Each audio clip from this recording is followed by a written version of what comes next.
तो जय हिंद। कैसे हैं आप लोग? उम्मीद करता हूं कि आप लोग अच्छे होंगे, स्वस्थ होंगे और आपकी तैयारी बहुत ही अच्छे तरीक़ा से चल रही होगी।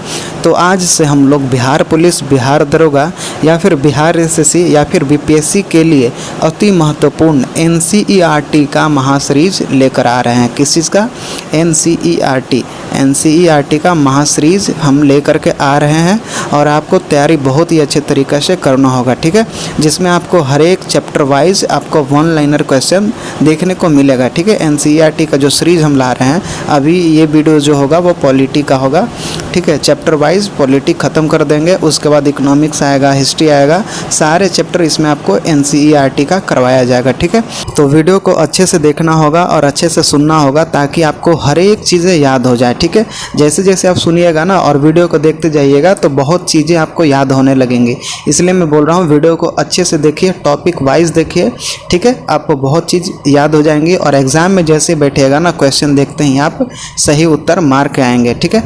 तो अभी हम लोग देखते हैं भारतीय राज्य व्यवस्था, ठीक है। पॉलिटी का हम लोग पार्ट 1 वीडियो देख रहे हैं, ठीक है।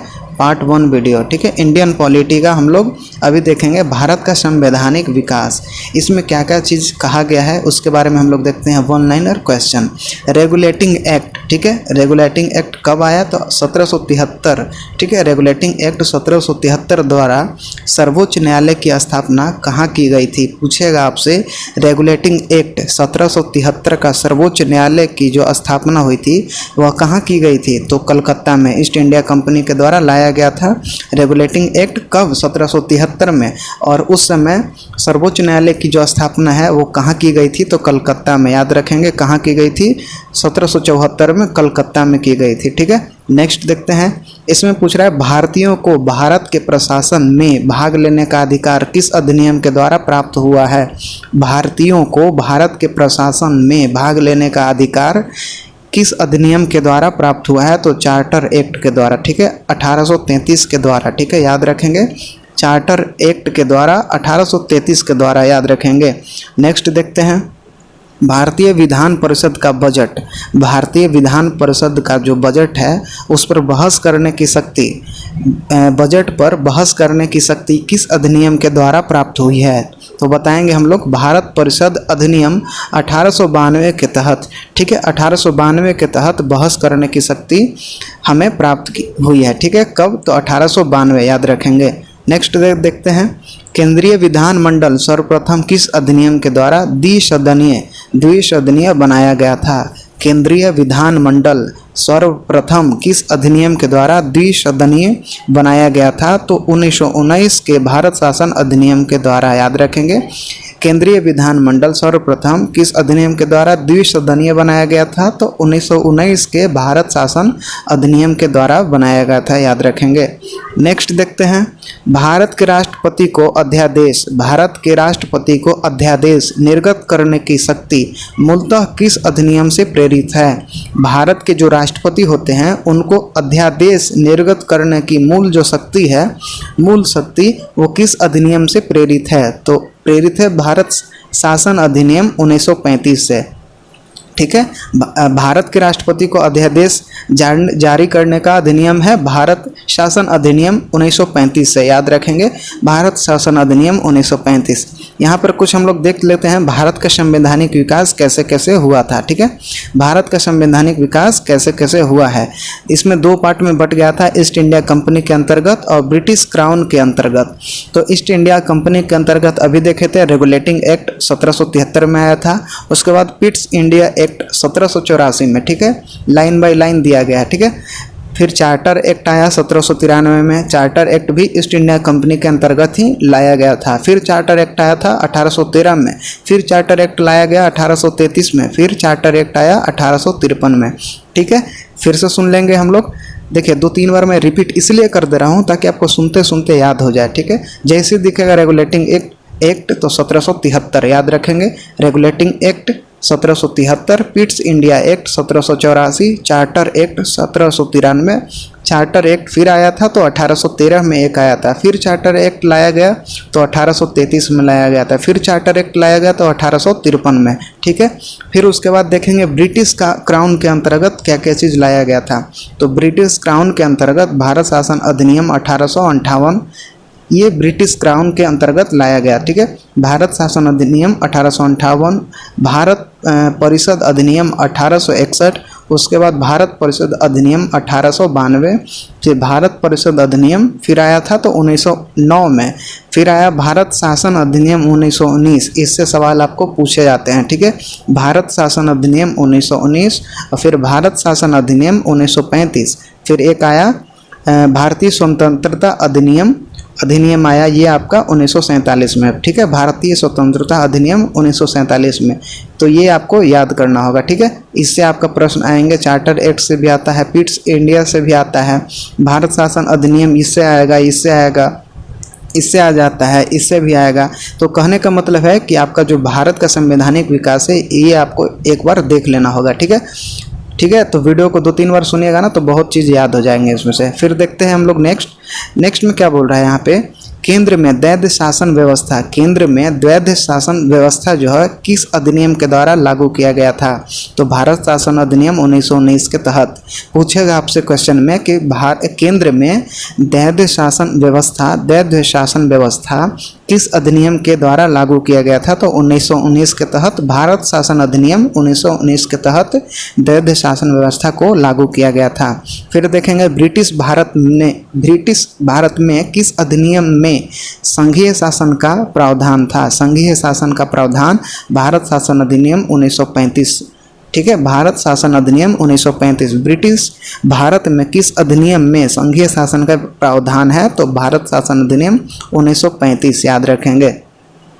फिर हम लोग नेक्स्ट देखते हैं, उसके बाद क्या है, फिर है अखिल भारतीय संघ स्थापित करने का प्रावधान किस अधिनियम में किया गया था?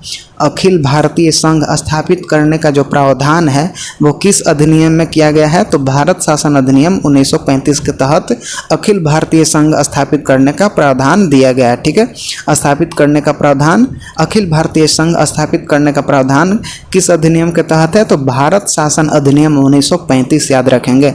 नेक्स्ट देखते हैं, भारत के संविधान में केंद्र और राज्यों के मध्य किया गया शक्तियों का विभाजन भारत सरकार अधिनियम 1935 पर आधारित है। देख लीजिए 1935 से रिलेटेड बहुत क्वेश्चन आते हैं आपके एग्जाम में, या तो आप बिहार पुलिस का दे रहे हो या फिर बिहार एसआई का, ठीक है, बिहार एसआई या फिर बिहार एसएससी का या फिर बीपीएससी का भी दे रहे होंगे ना, तो उसमें भी आपका ये क्वेश्चन आएंगे, ठीक है। इससे रिलेटेड आपका क्वेश्चन आएंगे, इसलिए बोल रहा हूँ कि वीडियो को 1 बार 2 बार 3 बार जितने बार देखना हो उतना बार देख लीजिए। देख करके जाइएगा ना तो बहुत चीज़ आपको जो होंगे ना एग्जाम में जाते के साथ ही जैसे ही क्वेश्चन देखिएगा तो लड़ जाएगा वहाँ पे जा करके, अरे नहीं ये तो हम वीडियो में देखे थे यही सही होगा, ठीक है। इसलिए मैं बोल रहा हूँ ध्यान से देखिए और ध्यान से सुनिए। मैं 2 बार 3 बार रिपीट कर रहा हूँ इसीलिए ताकि आपको याद हो जाए, ठीक है। यहाँ तक हम लोग देख लिए भारत सरकार अधिनियम 1935 के तहत केंद्र और राज्यों के मध्य क्या शक्तियों का विभाजन किया जाता है? भारत शासन अधिनियम 1935 के तहत याद रखेंगे। एक निर्वाचित संविधान द्वारा भारत के संविधान का निर्माण करने का प्रस्ताव किसके द्वारा दिया गया था? एक निर्वाचित संविधान सभा द्वारा भारत के संविधान का निर्माण करने का प्रस्ताव क्रिप्स मिशन के द्वारा दिया गया था। संविधान का निर्माण करने का प्रस्ताव किसके द्वारा दिया गया था? तो क्रिप्स मिशन के द्वारा दिया गया था, याद रखेंगे। किस मिशन के तहत दिया गया था? तो क्रिप्स मिशन के तहत। नेक्स्ट देखते हैं, भारतीय संविधान सभा का गठन किसके अंतर्गत किया गया था? भारतीय संविधान का जो गठन हुआ था उस समय किसके अंतर्गत दिया गया था? तो कैबिनेट मिशन के तहत दिया गया था 1946 में, ठीक है। कैबिनेट मिशन के अंतर्गत 1946 में, ठीक है, याद रखेंगे। भारतीय संविधान सभा का गठन कैबिनेट मिशन के अंतर्गत किया गया था 1946 में। कब? तो 1946 में, याद रखेंगे। नेक्स्ट देखते हैं, कैबिनेट मिशन द्वारा प्रस्तुत योजना के अनुसार संविधान सभा में प्रांतों से प्रतिनिधियों का निर्वाचन किस अनुपात में था? कैबिनेट मिशन द्वारा प्रस्तुत योजना के अनुसार, किसके योजना के अनुसार? तो कैबिनेट मिशन द्वारा प्रस्तुत योजना के अनुसार, ठीक है। संविधान सभा में प्रांतों से प्रतिनिधियों का निर्वाचन किस अनुपात में था? तो 10 लाख की जनसंख्या पर 1 सदस्य था, ठीक है। 10 लाख के जनसंख्या पर यहाँ पर 1 सदस्य था, याद रखेंगे, ठीक है, 1 सदस्य था। बढ़ते हम लोग नेक्स्ट की ओर।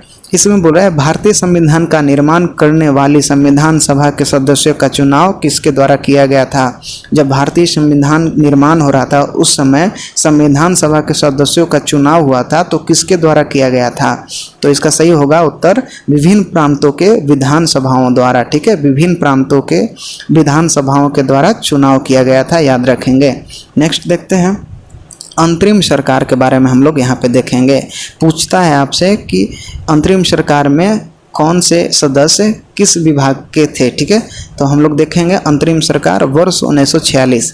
सदस्य देखेंगे जवाहरलाल नेहरू, इनका कौन सा विभाग था। जवाहरलाल नेहरू का कौन सा विभाग मिला था, तो राष्ट्रमंडल संबंध तथा विदेशी मामले में इनका विभाग मिला था। ठीक है, जवाहरलाल नेहरू कौन से विभाग के मंत्री थे, तो राष्ट्रमंडल संबंध तथा विदेशी मामले के मंत्री थे उस समय। ठीक है, दूसरा में देखेंगे सरदार वल्लभ भाई पटेल, तो सरदार वल्लभ भाई पटेल को दिया गया था गृह और सूचना एवं प्रसारण मंत्रालय दिया गया था सरदार वल्लभ भाई पटेल को। नेक्स्ट देखते हैं डॉक्टर राजेंद्र प्रसाद को, तो डॉक्टर राजेंद्र प्रसाद अंतरिम सरकार में इनको मिला था खाद्य एवं कृषि विभाग। अंतरिम सरकार में इनको राजेंद्र प्रसाद को क्या मिला था, खाद्य एवं कृषि विभाग मिला था। उसी तरह जॉन मथाई को कौन सा विभाग मिला था, तो उद्योग एवं नागरिक आपूर्ति। उद्योग एवं नागरिक आपूर्ति अंतरिम सरकार में जब थे जॉन मथाई, तो उस समय ये उद्योग एवं नागरिक आपूर्ति के मंत्री थे। उसी तरह जगजीवन राम के बारे में देखेंगे, तो इनको मिला था श्रम विभाग। ठीक है, कौन सा विभाग मिला था, तो श्रम विभाग। अंतरिम सरकार में जब जगजीवन राम थे तो उस समय इनको श्रम विभाग मिला था। फिर नेक्स्ट देखते हैं सरदार बलदेव सिंह, तो इनको रक्षा मंत्रालय मिला था, याद रखेंगे। सरदार बलदेव सिंह को रक्षा विभाग मिला था। उसी तरह लिकायत अली खां के बारे में देखते हैं, तो लिकायत अली खां को मिला था वित्त विभाग। ठीक है, लिकायत अली खां को कौन सा विभाग मिला था, तो वित्त विभाग। उसी तरह सी राजगोपालाचारी, ठीक है, सी राजगोपालाचारी को शिक्षा एवं कला विभाग मिला था, याद रखेंगे। सी राजगोपालाचारी को शिक्षा एवं कला विभाग मिला था। नीचे एक हाइलाइट्स में कुछ दिया गया है, इसके बारे में अभी हम लोग देख लेते हैं। ठीक है, भारत शासन अधिनियम 1919 की समीक्षा करने के लिए वर्ष 1927 में साइमन कमीशन का गठन किया गया था। साइमन कमीशन का गठन कब किया गया था, तो 1927 में। किस अधिनियम के तहत, तो भारत शासन अधिनियम 1919 के तहत। ठीक है, भारत शासन अधिनियम 1919 के तहत साइमन कमीशन का गठन किया गया था। कब, वर्ष 1927 में, याद रखेंगे।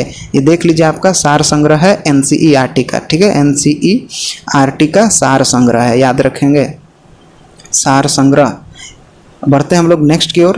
इसमें हम लोग देखते हैं, इसमें पूछ रहा है आपसे भारत की संविधान सभा की पहली बैठक कब हुई थी।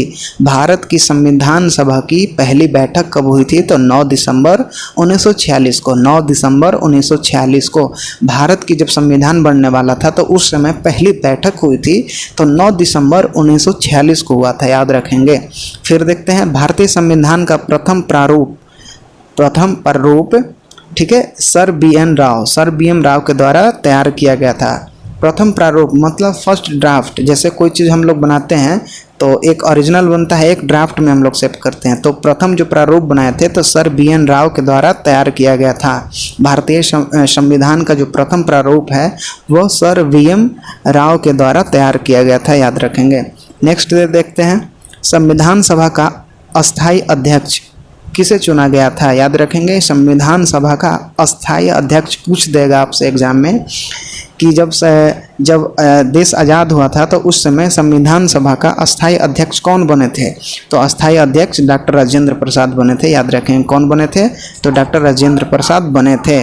नेक्स्ट देखते हैं संविधान सभा के पंडित नेहरू द्वारा उद्देश्य प्रस्ताव कब किया गया था। संविधान सभा में पंडित नेहरू के द्वारा उद्देश्य प्रस्ताव कब किया गया था, तो 13 दिसंबर 1946 को, याद रखेंगे। कब किया गया था, तो 13 दिसंबर 1946 को संविधान सभा में पंडित नेहरू के द्वारा, ठीक है, पंडित जवाहरलाल नेहरू द्वारा उद्देश्य प्रस्ताव, याद रखेंगे। पूछ देगा आपसे कि संविधान सभा में उद्देश्य प्रस्ताव कब किया गया था, तो 13 दिसंबर 1946 को। किसके द्वारा किया गया था, तो पंडित नेहरू के द्वारा। ये आपके हर एक एग्जाम के लिए बहुत ही महत्वपूर्ण है, या फिर आप स्टेट एग्ज़ाम के लिए तैयारी कर रहे हैं या फिर सेंट्रल एग्ज़ाम के लिए तैयारी कर रहे हैं, और सारे एग्ज़ाम में आपका पूछा जाएगा, ठीक है। इसीलिए बोला ये सार संग्रह है किसका, तो NCERT का 6 से लेकर के 12 तक, 6 से लेकर के 12 तक का ये सार संग्रह है, ठीक है। नेक्स्ट देखते हैं, नेहरू द्वारा प्रस्तुत उद्देश्य प्रस्ताव संविधान सभा में कब स्वीकृत हुआ था? नेहरू द्वारा प्रस्तुत उद्देश्य प्रस्ताव संविधान सभा में कब स्वीकृत हुआ था? तो 22 जनवरी 1947 को। ठीक है, पंडित जवाहरलाल नेहरू द्वारा प्रस्तुत किया गया था उद्देश्य प्रस्ताव। ठीक है, उद्देश्य प्रस्ताव किसके द्वारा प्रस्तुत किया गया था? तो पंडित जवाहरलाल नेहरू के द्वारा। कब किया गया था? तो 22 जनवरी 1947 को। ठीक है, याद रखेंगे 22 जनवरी 1947 को। नेक्स्ट देखते हैं, भारतीय संविधान के निर्माण काल में संविधान सभा का कुल कितने अधिवेशन हुए थे? जब भारतीय संविधान का निर्माण चल रहा था उस समय संविधान सभा में कुल कितने अधिवेशन किए गए थे? तो 11 अधिवेशन हुए थे। ठीक है, भारतीय संविधान के निर्माण काल में संविधान सभा के कुल कितने अधिवेशन? तो 11 अधिवेशन हुए थे। याद रखेंगे कितने? तो 11 अधिवेशन हुए थे, याद रखेंगे। नेक्स्ट की ओर बढ़ते हैं, भारतीय संविधान के निर्माण में संविधान सभा को कितना समय लगा था? जब संविधान निर्माण हो रहा था तो कितना समय लगा था? संविधान आपसे एग्जाम में पूछेगा कि भारतीय संविधान निर्माण होने में कितना समय लगा था? तो लगा था 2 वर्ष 11 माह 18 दिन। 2 वर्ष 11 माह और 18 दिन लगा था, याद रखेंगे। कितना वर्ष? 2 वर्ष 11 माह, ठीक है, 11 मंथ और 18 डे। ठीक है, 2 वर्ष 11 महीना 18 दिन लगा था संविधान का निर्माण होने में। ठीक है, बढ़ते हम लोग आगे। भारतीय संविधान सभा के संवैधानिक सलाहकार पूछेगा आपसे एग्जाम में, भारतीय संविधान सभा के संवैधानिक सलाहकार कौन थे? तो सर BN राव। ठीक है, सर BN राव। कौन थे? तो सर BN राव। संवैधानिक सलाहकार पूछेगा भारतीय संविधान के, तो मारेंगे सन BN राव, याद रखेंगे। नेक्स्ट देखते हैं, भारत के संविधान सभा ने वर्तमान रूप से राष्ट्रीय ध्वज को कब अपनाया गया था? पूछेगा आपसे कि भारतीय संविधान सभा में राष्ट्रीय ध्वज को कब अपनाया गया था? तो 22 जुलाई 1947 को। 22 जुलाई 1947 को राष्ट्रीय ध्वज को अपनाया गया था। राष्ट्रीय ध्वज को अपनाया गया था कब? तो 22 जुलाई 1947 को।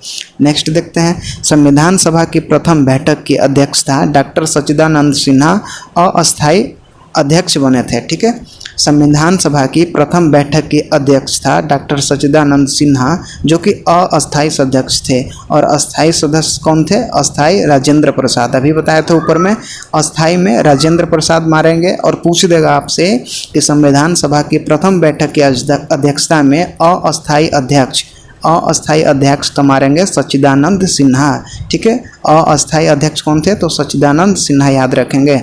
नेक्स्ट देखते हैं, भारत का संविधान कब स्वीकार किया गया था? ये आपके एग्जाम में पूछता है कि भारत का संविधान कब स्वीकृत किया गया था? तो 26 नवंबर 1949 को स्वीकृत किया गया था। कब? तो 26 नवंबर 1949 को स्वीकृत किया गया था। और लागू किया गया था कब? तो 26 जनवरी 1950 को। ठीक है, 26 जनवरी 1950 को लागू कर दिया गया था संविधान को। ठीक है, और ये स्वीकृत कब किया गया था? स्वीकार कब किया गया था? जैसे बना करके रेडी कर दिया गया था, तो उसको संविधान सभा द्वारा कब स्वीकार किया गया था? तो 26 नवंबर 1949 को। ये एग्जाम में पूछता ही है। ठीक है, आप जा करके प्रीवियस ईयर देख लीजिएगा, वहाँ पे आपको पता चल जाएगा कि आपका एग्जाम में आया हुआ है। बिहार के एग्जाम में आप देखिएगा ना प्रीवियस ईयर में, तो ये एकदम पक्का पूछा हुआ रहता है। ये तो आपका एकदम छोटा सा सवाल है, ये भी आपके एग्जाम में पूछ देगा। भारतीय संविधान कब लागू किया गया था? तो 26 जनवरी 1950 को। नेक्स्ट देखते हैं, संविधान सभा के बारे में कुछ हम लोग देख लेते हैं। यहाँ पे क्या क्या चीज़ दिया गया है। तो संविधान सभा के बारे में यहाँ दिया गया है 9 दिसंबर 1946 को संविधान सभा की प्रथम बैठक हुई थी। ठीक है, 9 दिसंबर 1946 को संविधान सभा की प्रथम बैठक हुई थी। किनके द्वारा? डॉक्टर सच्चिदानंद सिन्हा के द्वारा, जो अभी हम बताए थे कि अस्थायी सदस्य थे, अस्थायी अध्यक्ष थे। क्या थे? सच्चिदानंद सिन्हा संविधान सभा की प्रथम बैठक की अस्थायी जो अध्यक्ष थे। ठीक है, और तथा 11 दिसंबर 1946 को डॉक्टर राजेंद्र प्रसाद को अस्थायी अध्यक्ष चुना गया था। 11 दिसंबर 1946 को डॉक्टर राजेंद्र प्रसाद को अस्थायी अध्यक्ष चुना गया है। जैसे हम लोग देखते हैं 9 दिसंबर 1946 को पहले किनको चुना गया? तो डॉक्टर सच्चिदानंद सिन्हा को। ठीक है, डॉक्टर सच्चिदानंद सिन्हा को चुना गया, तो इनको अस्थायी अध्यक्ष बनाया गया। ठीक है, फिर 2 दिन बाद मतलब 11 दिसंबर 1946 को डॉक्टर राजेंद्र प्रसाद को अस्थायी सदस्य बना दिया गया, मतलब अस्थायी अध्यक्ष चुना गया। ठीक है, ठीक है। संविधान निर्माण का प्रारंभ 13 दिसंबर 1946 को पंडित जवाहरलाल नेहरू द्वारा प्रस्तुत किया गया। उद्देश्य प्रस्ताव, ये भी आपका पूछा गया था अभी ऊपर में कि उद्देश्य प्रस्ताव किसके द्वारा जारी किया गया था, प्रस्तुत किया गया था, तो पंडित जवाहरलाल नेहरू के द्वारा, ठीक है। जिसमें 22 जनवरी 1947 को सर्वसम्मति से स्वीकार किया गया और 26 नवंबर 1949 को भारतीय संविधान अंगीकृत कर दिया गया था, ठीक है। 26 नवंबर 1949 को भारतीय संविधान अंगीकृत किया गया और 26 जनवरी 1950 को पूर्णतः लागू कर दिया गया था, ठीक है। क्या बोला गया है यहाँ पे, 22 जनवरी 1947 को सर्वसम्मति से स्वीकार कर लिया गया, सबके सहमति से स्वीकार किया गया और 26 नवंबर 1949 को भारतीय संविधान के द्वारा अंगीकृत किया गया, ठीक है, एडॉप्ट किया गया, अपना लिया गया, सब कोई सहमत हो गया कि हाँ ठीक है भाई ये सही है। फिर उसके बाद भारतीय संविधान इसको अडॉप्ट कर लिया और फिर पूर्णतः लागू कर दिया आपका 26 जनवरी 1950 को, ठीक है। लागू कब किया गया, तो 26 जनवरी 1950 को, याद रखेंगे। हम लोग आगे देखते हैं, इसमें बोल रहा है आपसे 26 नवंबर 1949 को भारतीय संविधान किसके द्वारा अधिनियमित किया गया था, तो संविधान सभा के द्वारा। अभी बताए थे कि 26 नवंबर 1949 को अंगीकृत किया गया था संविधान सभा के द्वारा। किसके द्वारा अंगीकृत किया गया था, संविधान सभा के द्वारा, और 26 जनवरी 1950 को लागू कर दिया गया था, ठीक है। नेक्स्ट देखते हैं, जन गण मन को भारत के राष्ट्रगान के रूप में कब अपनाया गया था, तो कब अपनाया गया था, तो 24 जनवरी 1950 को। ये भी आपके एग्जाम में पूछा जा सकता है, ठीक है। जन गण मन को भारत के राष्ट्रगान के रूप में कब अपनाया गया था, तो 24 जनवरी 1950 में, 24 जनवरी 1950 में, ठीक है। 26 जनवरी को लागू किया गया और 2 दिन पहले राष्ट्रगान की भी तैयारी कर ली गई थी, जिसको अपनाया गया था आपका जन गण मन को 24 जनवरी 1950 को। फिर देखते हैं नेक्स्ट, भारत सरकार द्वारा अशोक स्तंभ को राष्ट्रीय चिन्ह के रूप में कब अंगीकृत किया गया था, तो 26 जनवरी 1950 को ही अशोक स्तंभ को भी आपको अंगीकृत कर लिया गया था, ठीक है, राष्ट्रीय चिन्ह के रूप में। भारत का राष्ट्रीय चिन्ह क्या है, तो अशोक स्तंभ, इसको भी अंगीकृत कब किया गया था, तो 26 जनवरी 1950 को, याद रखेंगे। 26 जनवरी 1950 को ही राष्ट्रीय चिन्ह को भी अंगीकृत किया गया था। नेक्स्ट देखते हैं, संविधान सभा की सलाहकार समिति के अध्यक्ष सरदार वल्लभ भाई पटेल थे। संविधान सभा की सलाहकार समिति के अध्यक्ष कौन थे, तो सरदार वल्लभ भाई पटेल। संविधान सभा की सलाहकार समिति के अध्यक्ष कौन थे, तो सरदार वल्लभ भाई पटेल, याद रखेंगे। फिर आप देखते हैं नेक्स्ट, संविधान सभा की झंडा समिति का अध्यक्ष कौन थे, तो डॉक्टर राजेंद्र प्रसाद। ये भी आपके एग्जाम में पूछा गया है, प्रीवियस ईयर में आप जा करके देख लीजिएगा। संविधान सभा की झंडा समिति, झंडा, ठीक है, झंडा समिति के अध्यक्ष कौन थे, तो डॉक्टर राजेंद्र प्रसाद। और यही डॉक्टर राजेंद्र प्रसाद प्रथम राष्ट्रपति भी थे और इनका जीरादेई में घर था, सारण जिला के जीरादेई में इनका घर पड़ता है, ठीक है।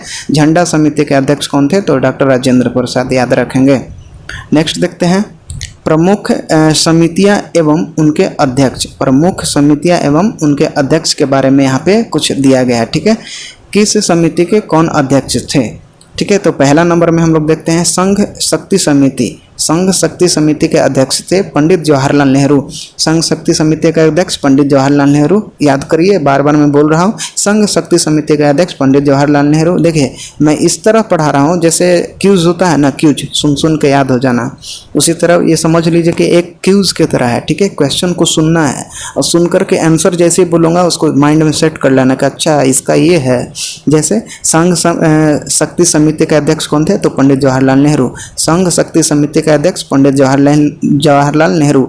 संघीय संविधान समिति के अध्यक्ष पंडित जवाहरलाल नेहरू ही थे। संघीय और संघ शक्ति समिति के अध्यक्ष ये पंडित जवाहरलाल नेहरू ही थे। तीसरा में देखते हैं, प्रांतीय संविधान समिति के अध्यक्ष सरदार वल्लभ भाई पटेल। प्रांतीय संविधान समिति के अध्यक्ष सरदार वल्लभ भाई पटेल, याद रखेंगे। प्रांतीय प्रांतीय संविधान समिति के अध्यक्ष सरदार वल्लभ भाई पटेल, याद रखेंगे। प्रारूप समिति के अध्यक्ष, ये पूछता है आपके एग्जाम में, जाकर के प्रीवियस ईयर देख लीजिएगा अगर मैं झूठ बोल रहा हूँ तो, ठीक है। प्रारूप समिति के, ये कई बार पूछा गया, ये नहीं बोल रहा हूँ कि ये भी नहीं पूछा, ये नहीं पूछा, जो कई बार पूछा है वो मैं बता रहा हूँ। प्रारूप समिति के अध्यक्ष आपको पूछता है, कई बार पूछा हुआ है, ठीक है। प्रारूप समिति के अध्यक्ष भीमराव अंबेडकर, याद रखेंगे। प्रारूप समिति के अध्यक्ष भीमराव अंबेडकर, ठीक है। मौलिक अधिकारों एवं अल्पसंख्यकों संबंधी परामर्श समिति किनके द्वारा अध्यक्ष, कौन अध्यक्ष थे? तो सरदार वल्लभ भाई पटेल। मौलिक अधिकारों एवं अल्पसंख्यकों संबंधी परामर्श समिति के अध्यक्ष कौन थे? तो सरदार वल्लभ भाई पटेल थे, याद रखेंगे। प्रक्रिया नियम समिति के अध्यक्ष डॉक्टर राजेंद्र प्रसाद थे, ठीक है। प्रक्रिया नियम समिति के अध्यक्ष डॉक्टर राजेंद्र प्रसाद थे। 7वां नंबर में राज्यों के लिए समिति के अध्यक्ष पंडित जवाहरलाल नेहरू थे, याद रखेंगे। राज्यों के लिए समिति के अध्यक्ष पंडित जवाहरलाल नेहरू थे। 8वां नंबर में है संचालन समिति का अध्यक्ष कौन थे? तो डॉक्टर राजेंद्र प्रसाद, ठीक है। डॉक्टर राजेंद्र प्रसाद संचालन समिति के अध्यक्ष थे, ठीक है, याद रखेंगे। और एक थे प्रक्रिया नियम समिति के अध्यक्ष डॉक्टर राजेंद्र प्रसाद, और संचालन समिति के अध्यक्ष डॉक्टर राजेंद्र प्रसाद, ये दोनों का राजेंद्र प्रसाद ही अध्यक्ष थे। नेक्स्ट देखते हैं, संविधान सभा के कार्यों से संबंधित समिति का अध्यक्ष कौन थे? तो जीवी मालवंकर। संविधान सभा के कार्यों से संबंधित समिति के अध्यक्ष कौन थे? तो जीवी मालवंकर, याद रखेंगे। कुछ आगे देखते हैं, यहाँ पे डॉक्टर BR अम्बेडकर की अध्यक्षता में संविधान सभा की प्रारूप समिति 6 अन्य सदस्य थे। जब डॉक्टर भीमराव अंबेडकर के अध्यक्षता में संविधान सभा की प्रारूप समिति बनाया गया था तो उस समय 6 सदस्य थे। कितने सदस्य थे? तो 6 सदस्य। ये आपसे एग्जाम में पूछ देगा कि प्रारूप समिति के अध्यक्ष के अध्यक्षता में तो कितने सदस्य थे? तो एक हो गया आपका डॉक्टर भीमराव अंबेडकर, और 6 जो थे वो 6 अन्य सदस्य थे, ठीक है। 6 अन्य सदस्य थे और एक थे डॉक्टर भीमराव अंबेडकर, याद रखेंगे। जिसमें से गोपाला स्वामी आंगेर और डॉक्टर NK मुंशी और BL मित्रा, ठीक है, BL मित्रा थे। बाद में इनके स्थान पर N माधव राव और अलादी कृष्ण स्वामी अय्यर और सैयद मोहम्मद अब्दुल्ला तथा DP खेतान बाद में इनके स्थान पर TT कृष्णचारी थे, ठीक है। 6 अन्य सदस्य थे प्रारूप समिति में। जैसे पहला तो इनके अध्यक्ष कौन थे? तो डॉक्टर भीमराव अंबेडकर ये अध्यक्षता करते थे, और इनके साथ में 6 और अन्य सदस्य थे जो थे आपका यहाँ पे दिया गया, ठीक है। अभी मैं बताया। अगर आपको PDF चाहिए होगा तो टेलीग्राम जाकर के चैनल को ज्वाइन कर लीजिएगा, डिस्क्रिप्शन बॉक्स में लिंक दिया गया है, ठीक है। सारे चीज़ का मैं PDF डालते रहूँगा चैप्टर वाइज NCERT का। नेक्स्ट देखते हैं, संविधान सभा ने डॉक्टर भीमराव अंबेडकर की अध्यक्षता में प्रारूप समिति का गठन किया गया था। आपसे पूछ देगा कि प्रारूप समिति का गठन किनके द्वारा किया गया था? तो डॉक्टर भीमराव अंबेडकर ऑप्शन में रहेगा, राजेंद्र प्रसाद, जीवी मालवंकर, और तीसरा में रहेगा आपका BL मित्रा, और चौथा में रहेगा डॉक्टर भीमराव अंबेडकर। तो मारेंगे प्रारूप समिति का गठन डॉक्टर भीमराव अंबेडकर के द्वारा 29 अगस्त 1947 के द्वारा किया गया था, याद रखेंगे। 29 अगस्त 1947 में प्रारूप समिति का गठन डॉक्टर भीमराव अंबेडकर के द्वारा किया गया था। नेक्स्ट देखते हैं, डॉक्टर BR अम्बेडकर का संविधान सभा में निर्वाचन किस प्रेसिडेंसी में हुआ था? किस प्रेसिडेंसी से हुआ था? तो ये हुआ था बम्बई प्रेसिडेंसी 1947 से 1950 तक। पहले बंगाल प्रेसिडेंसी से 1946 से 1947 तक था, ठीक है। पूछेगा आपसे डॉक्टर भीमराव अंबेडकर का संविधान सभा में निर्वाचन किस प्रेसिडेंसी से हुआ था? तो हुआ था बम्बई प्रेसिडेंसी से, याद रखेंगे। बम्बई प्रेसिडेंसी, अगर ये नहीं रहेगा तो मारेंगे बंगाल प्रेसिडेंसी से, ठीक है। नेक्स्ट देखते हैं हम लोग। नेक्स्ट में यहाँ पे बोल रहा है आपसे, नीचे दिया हुआ है, भारत का संविधान मूलतः 2 भाषाओं में लिखा गया है। भारत का संविधान मूलतः कितने भाषाओं में? तो 2 भाषाओं में। पहला आपका हो गया हिंदी, और दूसरा हो गया इंग्लिश। 2 भाषाओं में लिखा गया है। पूछ देगा आपसे कि भारत का जो संविधान है वो मूलतः कितने भाषाओं में लिखा गया है? तो आपसे वहाँ पे ऑप्शन रहेगा 1, 2, 3, 4। तो आपको मारना है 2, ठीक है। 2 भाषाओं में लिखा गया है। पहला भी बताया कि इंग्लिश और दूसरा हिंदी, ठीक है। 2 भाषाएं में लिखा गया है, ठीक है। और सदस्य और सभी सदस्यों ने इन दोनों प्रतियों पर हस्ताक्षर किए हैं। सभी जो सदस्य थे, ये जो दोनों भाषाओं में लिखा गया संविधान, हिंदी और अंग्रेजी में, उस पे दोनों प्रांतियों पर हस्ताक्षर भी किया गया है, याद रखेंगे। तो ये आपका चैप्टर पहला था पॉलिटी का इंडियन पॉलिटी का, आपका भारत का संवैधानिक विकास के बारे में हम लोग ने पढ़ा। कहने का मतलब कैसे कैसे संविधान बना, रेगुलेटिंग एक्ट कब आया, चार्टर एक्ट कब आया, वो सब चीज़ हमने पढ़ा। और अंतरिम सरकार में कौन किसके अध्यक्ष थे, ये सब चीज़ें हमने पढ़ा। ठीक है, भारत शासन अधिनियम हम लोग ने पढ़ा। ये सब चीज़ का जो PDF है मैं टेलीग्राम पे डाल दूँगा। ठीक है, जा करके वहाँ से आप डाउनलोड करके एक बार देख लीजिएगा और वीडियो को सुन लीजिएगा क्यूज़ के तरह। मैं कुछ ज़्यादा नहीं बोलूँगा, क्यूज़ के तरह सिर्फ देखिए और सुनिए वीडियो को, बहुत फ़ायदा करेगा। अगर नहीं करेगा फ़ायदा ना तो बताइएगा कि हाँ भाई आपका वीडियो कुछ खास नहीं है। ठीक है, क्योंकि ये बुक मेरे द्वारा नहीं लिखा गया है, ये बुक जो है ना वो IPS अधिकारी के द्वारा लिखा गया है। ठीक है, IPS अधिकारी के द्वारा। अगर बुक का आपको फ़ोटो चाहिए होगा तो सारे टेलीग्राम चैनल पे अपलोड हो जाएगा। ठीक है, महेश कुमार बर्णवाल IPS के द्वारा लिखा गया है। ठीक है, NCERT सार संग्रह, जो कि आपका 6 से लेकर के 12 तक है, याद रखेंगे। तो चलिए, वीडियो में अभी पहली बार आए हैं तो चैनल को सब्सक्राइब कर लीजिए, क्योंकि मैं हर डे एक चैप्टर लाने वाला हूं। ठीक है, तो चलिए मिलते हैं आपसे नेक्स्ट वीडियो में। और अभी तक चैनल को सब्सक्राइब नहीं किया तो सब्सक्राइब कर लो यार, जल्दी सपोर्ट करिए यार, आप लोग की सपोर्ट की बहुत ज़रूरत है।